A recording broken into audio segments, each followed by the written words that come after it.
This is Joel Kotkin. And this is Marshall Toplansky. And you're listening to the Feudal Future podcast. Our society is being rapidly reduced to a feudal state, a process now being exacerbated by the COVID-19 pandemic. Millions of small businesses are near extinction. Millions more are losing their jobs, and many others will be stuck in the status of propertyless serfs. The big winners have been the expert class of the clerisy, and most of all, the tech oligarchs, who benefit as people rely more on algorithms than human relationships. With this, around the world, the middle class is becoming more squeezed than ever, and it's having profound economic, social, and spiritual implications. Here on the show, we're having conversations with business, government, and citizen leaders like you to get to the core of these issues and explore how we can work together to form a better future than the one we're headed towards. Hello, and welcome to another exciting episode of the Feudal Future podcast. I'm Marshall Toplansky. Joel Kotkin. And we are delighted today to have two really interesting people to talk about the tax issue. We have Steve Malanga, who is a senior fellow at the Manhattan Institute, formerly the executive editor of Crain's New York Business. And Steve, welcome. Thank you. And we have Hank Adler, who is the distinguished associate professor of accounting at Chapman University's Arduous School of Business and Economics. Hank had a 33-year career in public accounting, the last 20 of which he was a tax partner at Deloitte. Hank, welcome. Good to be here. Great. Well, I know you guys, what a time to be having this conversation. The Biden capital gains tax proposal has just been released. We've been talking and seeing a lot. Hank especially has been talking about wealth tax, and we've been seeing a lot of very high visibility exoduses from California.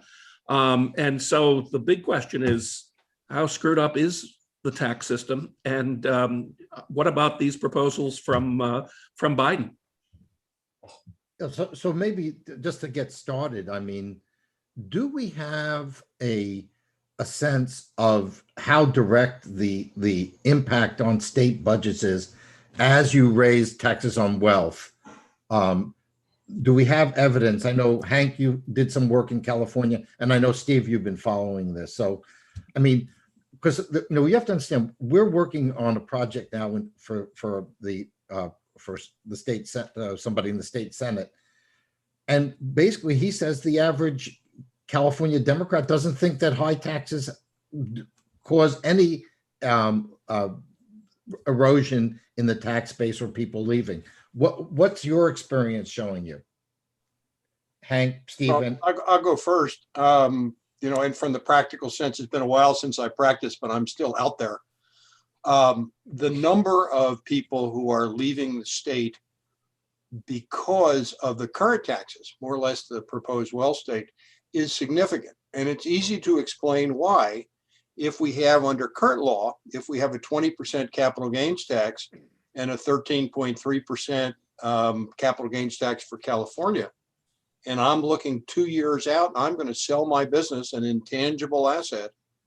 If I move from California to Nevada, Texas, or Florida, I'm going to avoid 13.3% of a total 33.3 rate.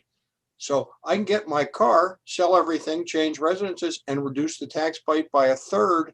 And that is an incentive that people are taking advantage of.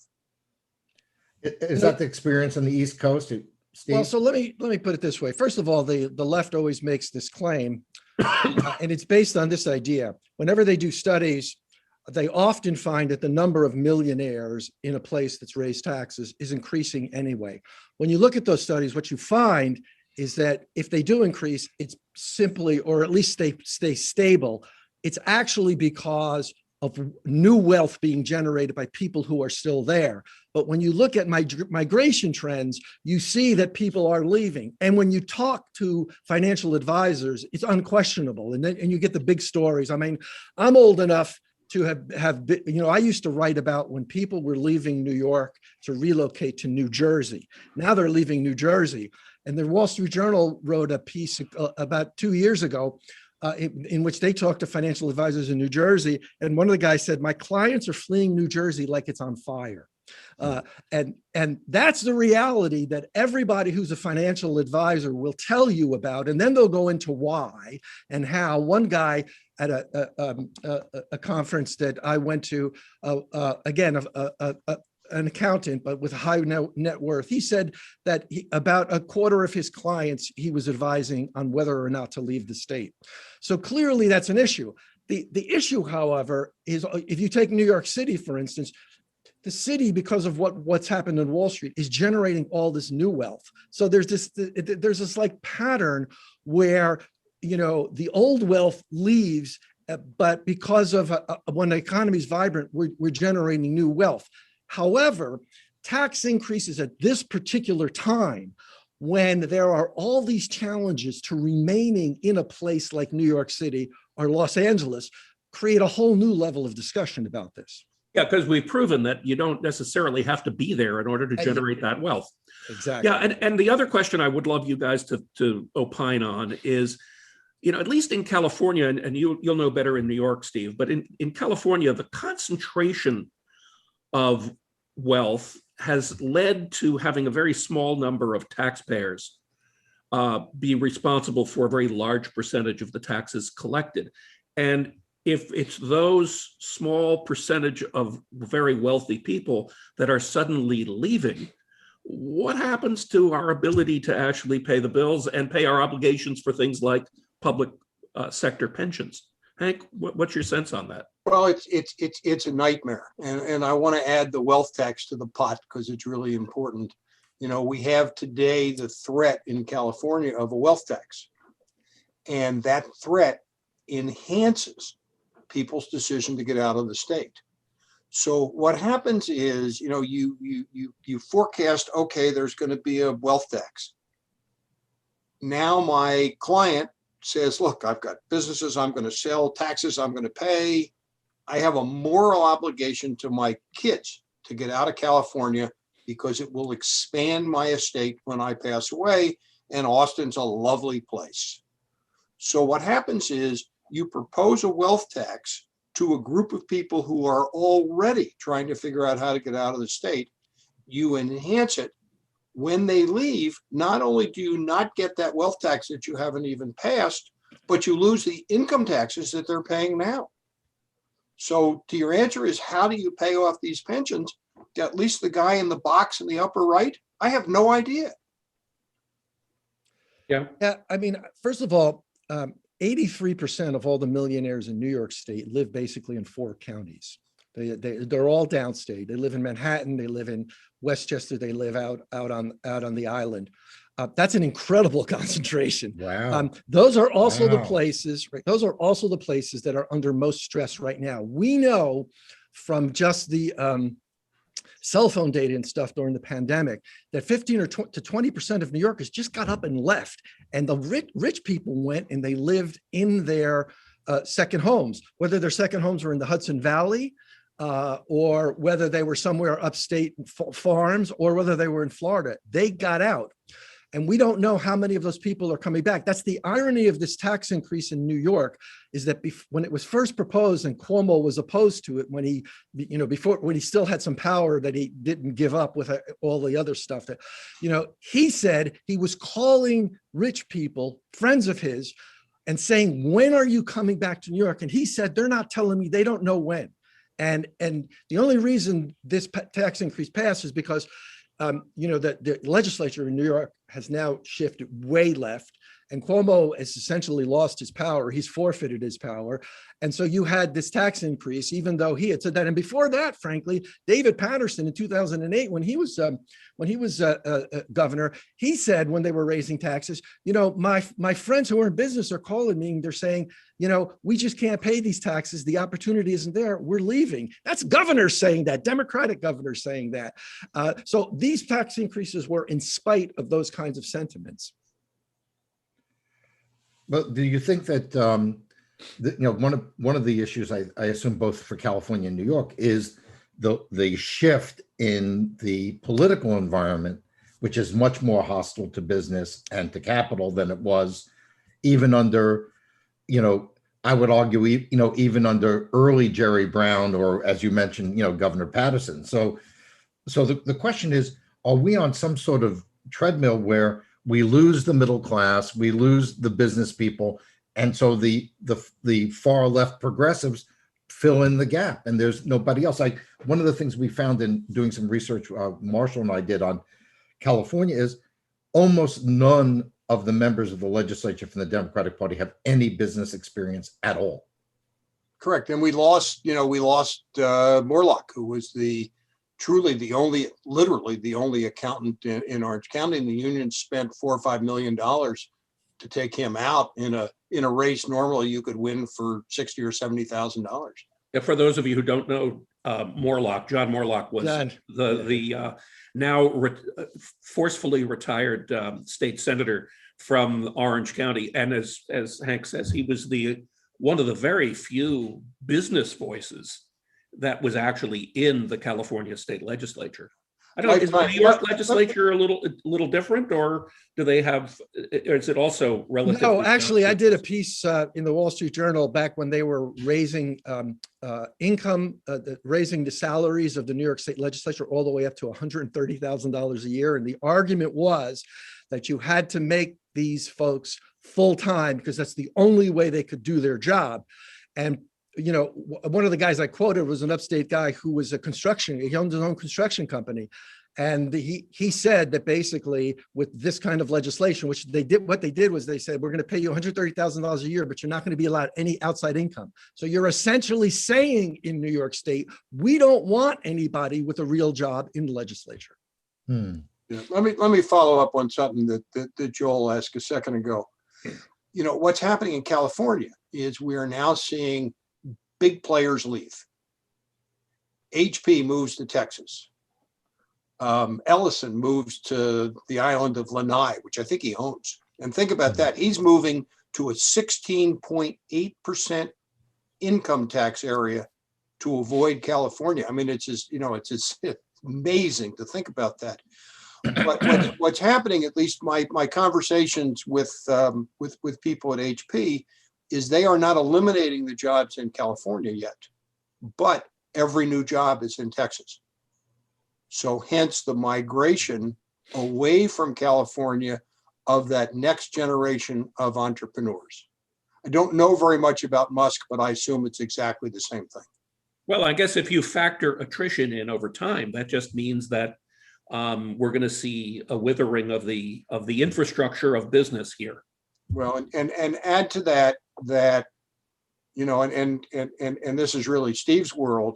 There was a piece yesterday that the office leasing market in New York City is literally in a state of collapse with the lowest rents and the lowest values. I think the article I read was in a couple of decades.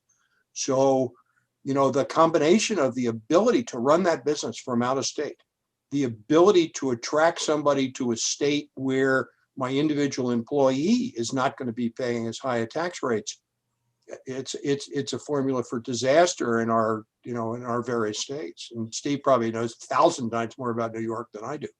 Well, the thing is this. I mean, I have been writing relocation stories. God, I mean, it's 30 years now about in New York. And early on, when I was writing these stories, what the left, or it was usually actually the unions, every time a company would get up and make a very public announcement that they were going to leave, and there were plenty of them, by the way.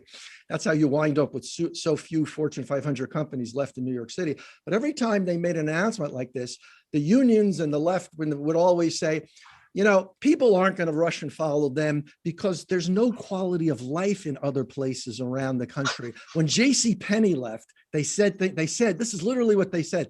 They don't have any good hospitals down in Texas. First of all, forgetting about how misleading that was. Well, just that was 30 years ago. That's all changed now anyway. A point of information, the largest medical center in the world is in Houston, Texas. Of course, exactly. Right. So that's actually changed. Now, what we have is a situation where there isn't even a debate anymore, especially when you combine the pandemic, what happened in New York City. There isn't even a debate anymore about the issue of quality of life, even if taxes in New York were on par with Texas, let's say, or Florida, as possible as that sounds, you would still have fundamental questions about the future of the city, just given the issue of density, given the issue of the necessity of mass transit and people's fears about that. So even without those things, you would have those fundamental questions. And now you add on to that the most expensive a tax environment in the country and a hostile legislature, and is absolutely hostile. The CEO of the New York City Partnership, which is essentially the biggest business group in New York State, said before the tax increase, if they raise taxes this time, it's not because of the budget, it's because they're trying to punish rich people. She was quoted in the paper saying that is what the business community in New York understands now. So that's a perfect segue into the whole question of the Biden proposal on capital gains. So if as what you're saying, Steve, is true, and that the goal is to punish rich people in New York, are we now seeing that mindset being extended nationally and punishing rich people across the country? Well, first of all, I don't think there's any question that the Biden administration is turning out to be further to the left than the moderates in the party thought it was going to be. It isn't exact. I won't say it specifically, reflects the movement as far left as New York State or the California legislature, because there's a little bit of balance there. There's actually a fear that that the Democrats could lose Congress, which is that's not a realistic fear in a place like New York State anymore. But clearly, they're reflecting a lot of that, that feeling. And I will tell you one thing. What is going to happen if they raise taxes is what happened when Obama raised taxes. And that is the states, especially the red states, responded essentially by cutting their taxes and by governors going to places like Illinois and New York and saying, come to us. Because that is a viable way to lower your taxes. Not, if you can't lower your federal taxes except by moving your money offshore, the thing you can do is you have more of an incentive to lower your state taxes. So, Hank, I would like to follow up on Steve's point with Hank. So basically, higher federal taxes will also affect movement, even though everybody has to pay them no matter where they are. Has that been your experience, Hank, with clients? Absolutely. I mean, I've done some major projects where we have moved, and you have to understand there are a lot of moving parts to this discussion. But if I can move and I can get away from California taxes, I can get away from the union requirements, and I'm not going to pay the high rent in a downtown Los Angeles. That's a formula. Let's get up and go.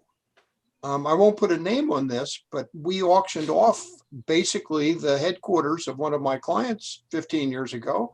And I got to meet, the governors of 5 or 6 or 7 states. And basically we auctioned ourselves off, and there we went. Yeah, it's funny you should say that. When Joel and I did our latest piece of research on the state of the middle class, we looked at this question of what were the policies of the state of California in terms of trying to attract business. And what you're saying is 100% correct. Everybody else, the governors are, putting on the knee pads. They're going out and begging people to come to their state. And the Californians are basically in complete denial about it. Well, and I would add one thing too. I mean, Hank said something. He said, he talked about the taxes, but also about, getting away from the unions. The point is this: it is true that taxes alone aren't the issue. But if you look at a state that is willing to tax their residents or businesses at 10% or more, to raise their corporate tax, those are the same states that have very union-friendly policies. They have environmental regulations that make it very, very difficult to operate in those places, and they don't even try to attract businesses. I mean, I remember writing about a business that left California. This is after the last recession, and went to Utah. And the CEO said he went to a reception with the governor, and the governor went up to him and said, "What can I do to help you?" He said, nobody in California, no elected official had ever said that to him. So it's an entire mindset. The increase in taxes, the impetus to raise taxes is part of a much larger mindset. And you almost always find that if your state has high taxes, it has other impediments to business too that don't necessarily exist in other places. By the way, I can attest to what you're saying firsthand. I'm a senior advisor to a company called the Cicero Group, which is a large strategy consulting firm in Salt Lake City. They bought a building in downtown Salt Lake. They opened and they had like 400 people is the size of the people in that group. So it's not like, HP with 10,000 people. They had the governor, the mayor, the head of economic development personally show up to the opening. So it shows that there's a good deal of attention being paid there. Yeah, let me go back to something that you mentioned a second ago. You've now got this proposal, widely seen, super high 43% capital gains rate for the millionaire. Think about that. California. We're now talking about rates where the government's going to take more of your capital gain, more of your business that you spent your life building, and taxpayers are going to do everything they can when they sell those businesses to position themselves to pay as little tax as they can. So if I can take my rate from 54, 55, 56% down to 40%, at least I'm getting something out of my lifetime work. Backing up a little bit, and I have not had a chance to look at the projections yet, if there are any, for what Biden has proposed, but history has shown, Laffer curve, I double that tax on capital gains, I'm going to see many, many, many, many, many less transactions. So do we really think by doubling the rate, we're going to increase the amount of money we collect? It doesn't take a genius to say, look, if we have the transactions, we're going to be right where we started. And it could be more than that. And I know in my own personal world, I've got a property I want to sell. Shoot, if there's a tax rate of 56%, I'm not selling. I'm holding on till death, I guess.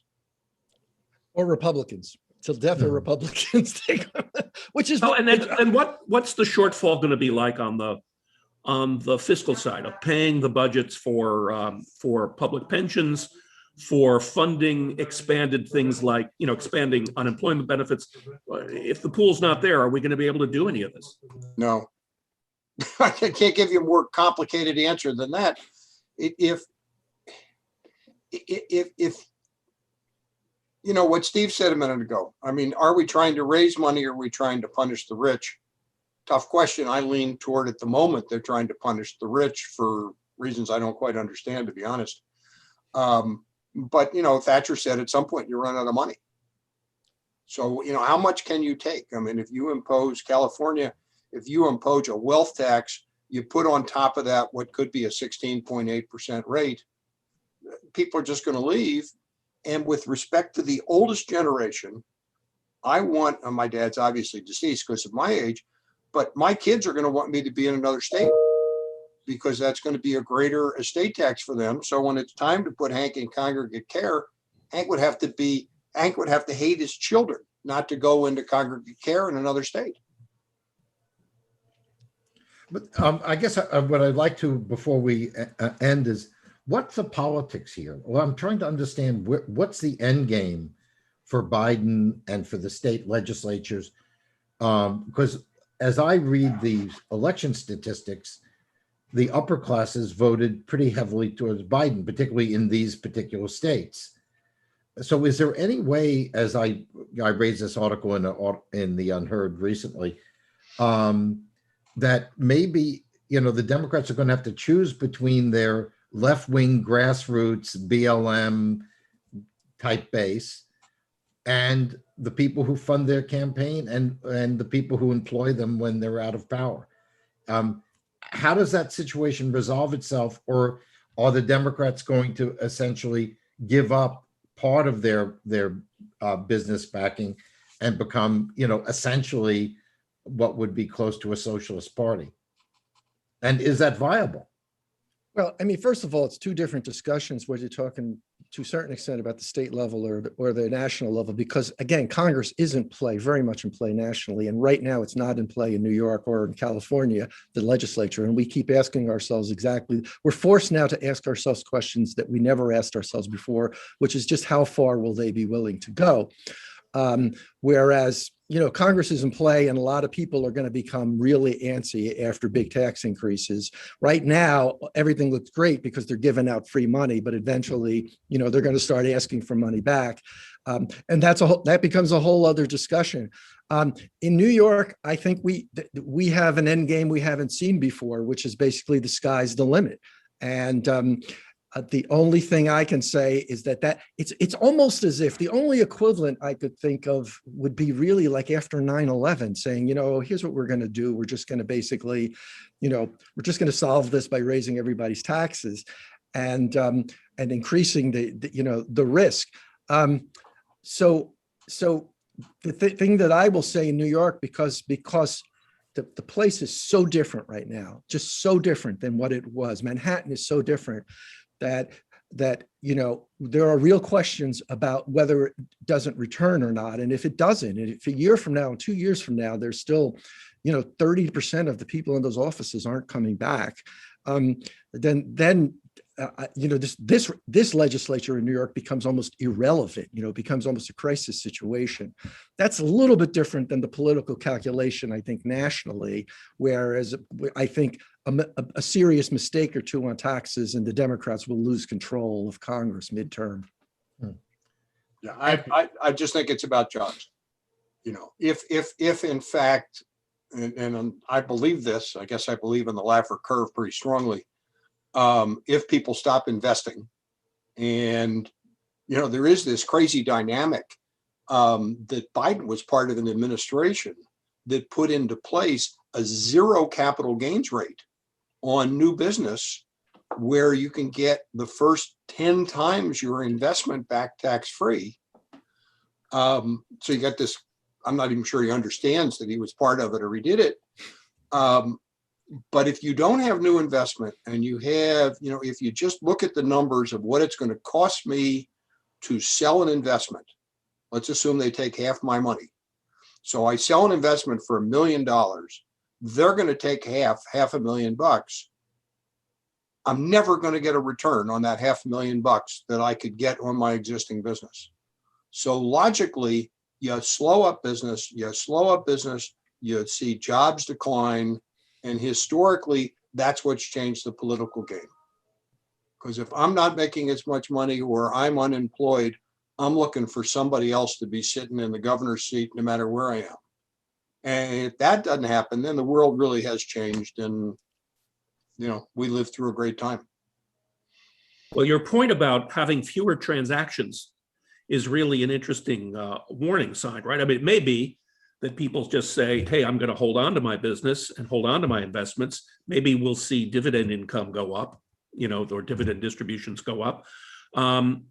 But the idea that you create this wealth, the wealth gets harvested and recycled back into building new businesses, is the thing that strikes me as being really vulnerable here. And so, how do you get that continuity or that momentum maintained on entrepreneurship and new company growth?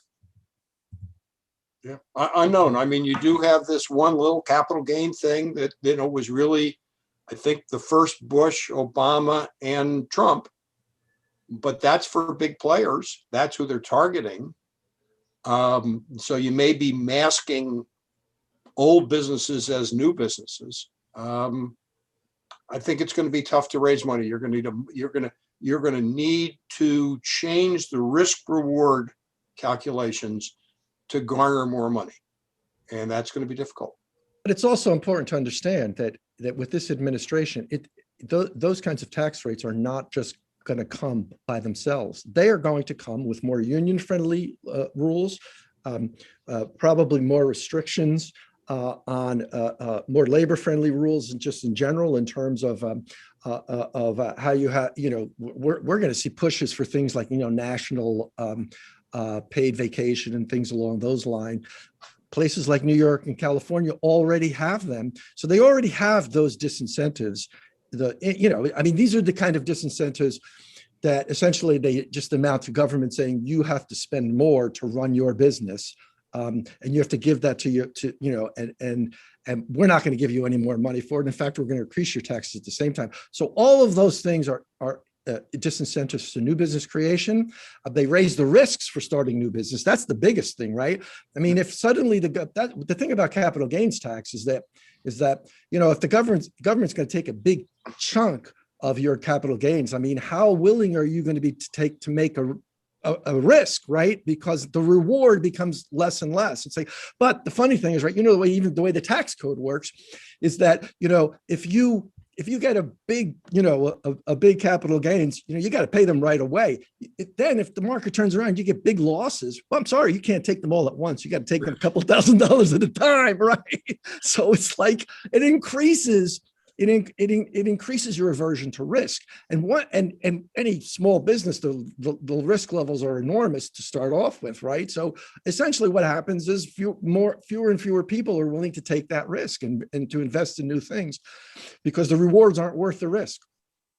Well, when Joel and I came up with the idea of starting a Feudal Future podcast, we envisioned some of the trends that would be part of a feudal future. I think we kind of really got to the core of that today. So I want to thank you, Steve, and you, Hank, for giving us, shedding some light on what is going to be a continuingly thorny problem. So thanks a lot for joining us. Thank you. And thanks. And we'll probably be back. It'll be very interesting to see, to me, how the oligarchs who have been backing Biden are going to like this when their accountants sit down with them and say, well, this is what this means to you. So I think we're not at the end of the novel, and probably the climax is coming. Right. Well, thank you again, gentlemen. We look forward to having you on the show again. Thank you. Thank you. Take care.